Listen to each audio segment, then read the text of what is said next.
بصیرت رمضان بصیرت رمضان بصیرت رمضان بصیرت رمضان۔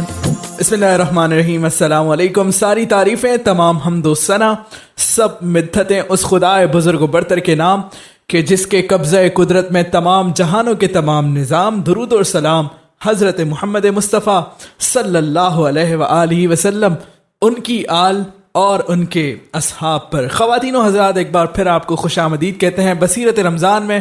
آپ سن رہے ہیں نئی صبح ویب ریڈیو، میں ہوں آپ کا میزبان ثاقب رضا۔ اس وقت پاکستان سے باہر پوری دنیا میں جہاں جہاں نشریات کو سنا جا رہا ہے، آپ سب کا خیر مقدم ہے۔ بصیرت رمضان میں روزانہ ہم اسی ٹائم پر حاضر ہوتے ہیں۔ آج یہ ہماری 8ویں نشست ہے، اتوار کا روز ہے۔ پچھلے اتوار کو پہلا روزہ تھا، آج ایک ہفتہ بیت گیا، 8واں روزہ ہے آج۔ ماہ مبارکین بابرکت ساعتوں میں ہم آپ کے ساتھ ساتھ ہیں۔ آئیے تلاوت کلام پاک سے آج کی محفل کا آغاز کرتے ہیں۔ جناب انیق جعفری صاحب ایک بار پھر ہمارے ساتھ آج موجود ہیں، تشریف فرما ہے۔ جناب آغاز کیجئے گا تلاوت کلام پاک سے۔ بسم اللہ الرحمن الرحیم۔ خلق الانسان من صلصال كالفخار وخلق الجان من مارج من نار فبأي آلاء ربكما تكذبان رب المشرقين ورب المغربين فبأي آلاء ربكما تكذبان مرج البحرين يلتقيان بينهما برزخ لا يبغيان فبأي آلاء ربكما تكذبان يخرج منهما اللؤلؤ والمرجان فبأي آلاء ربكما تكذبان وله الجوار المنشآت في البحر كالأعلام فبأي آلاء ربكما تكذبان وله الجوار المنشآت في البحر كالأعلام فبأي آلاء ربكما تكذبان كل من عليها فان ويبقى وجه ربك ذو الجلال والإكرام۔